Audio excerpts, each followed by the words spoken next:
Hello, ARC family, and welcome to the ARC Journey. I wanted to give you one update. In September, the class at Weinbrenner is going to be on doctrine. So it would be involved with theology. So doctrine class.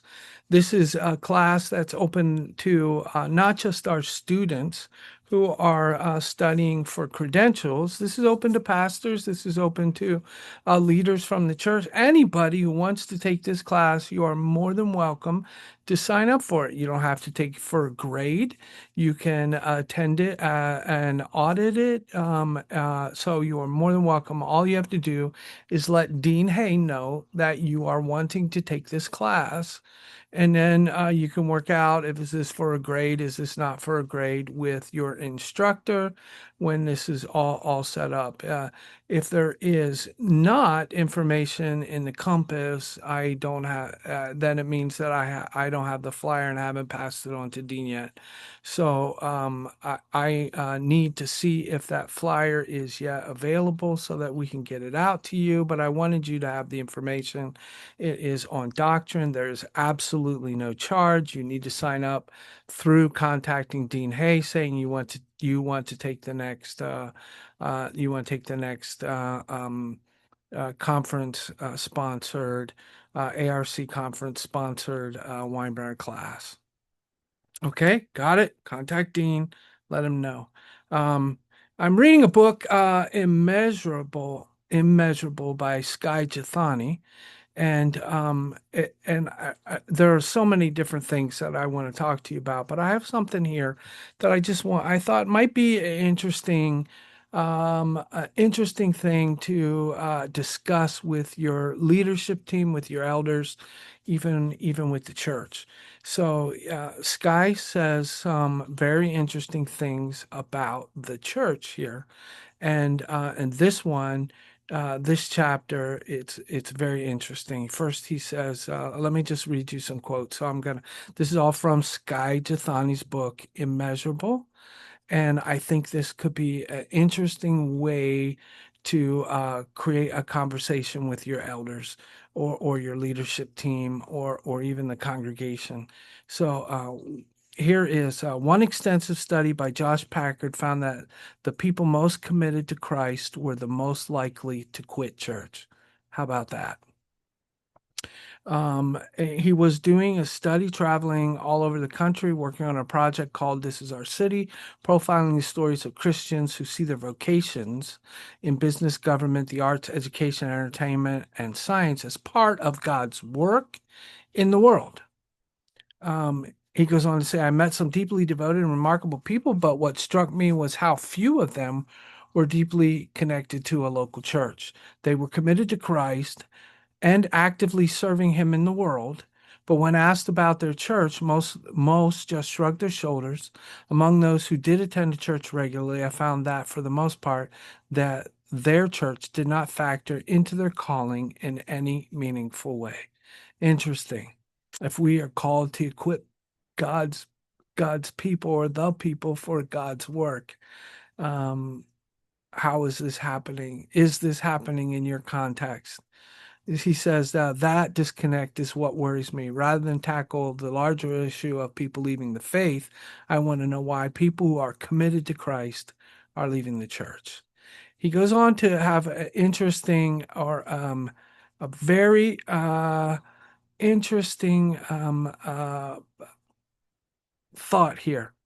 And that is this. He has labeled a church that does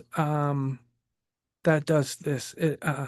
Here, listen to this. So he calls this type of church, a vampire church because it is sucking the life and the joy of serving Christ and being knowing and serving Jesus. It's sucking that joy out of people. Here, he says, this is what I call vampire church, and it is predicated on a misunderstanding of Jesus' mission and the meaning of ministry. It assumes that Jesus' goal is to simply reign over the church while all other aspects of his creation are relegated to irrelevance. This view assumes our Lord created the universe and then retired into full-time church work. Therefore, the vocations of God's people in business, government, the arts, education, the home, the social sector, media are rarely, if ever, acknowledged or affirmed by the Church Inc. Church Inc. That's what he's calling a vampire church. And they are certainly not celebrated as genuine callings from God. Rather than empowering people to manifest God's reign in the world, vampire churches seek to use people to advance the goal of the institutional church. Success, therefore, is reached when a person is plugged into the apparatus of the church institution rather than released to serve God's people and their neighbors out in the world through their vocations and in communion with Christ. They drive to use people rather than empower them is what drains the life out of them. Is this happening in your context? Have we become so focused in utilizing people and keeping the machine of the church running? We have to have greeters. We have to have church parking lot people. We have to have our safety people. We have to have our Sunday school teachers. We have to have our VBS. All of those things that we have overlooked,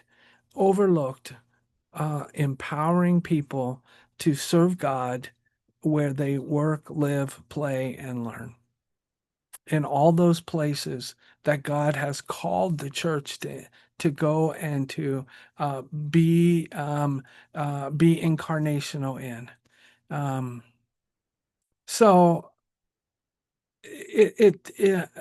this is I think the big challenge for me is this: how do we make this shift? How do we overcome this institutionalization or this church Inc. mentality so that we are stepping away from what Sky Jethani calls a vampire church to become a ascending church, a discipling church, a church that is empowering people so that they can be incarnational where they work and where they live and where they play and where they learn, so that no matter where they are going or what they are doing, God has called them there and has placed them there to carry the light, to be the light, to be the salt, to be incarnational in that place. And have we thwarted that mission when we have sought to make sure that everything is going the focus becomes running the church rather than the church influencing the world? Have we become vampire churches? Just a thought. I think it would be a wild conversation with a group with your elders or your leadership, or an introductory devotional. This all comes from Sky Jethani and his book Immeasurable. If you want more about the book, let me know. I would love to share the book with you, or I picked it up and it's on my iBooks on my iPad, but it is not very expensive and you can pick it up at Amazon.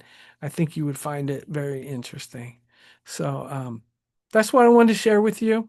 Some of the things that are rolling around inside of my brain. And so how do we take us back to the mission where we are making disciples and not so much running a church, but making disciples?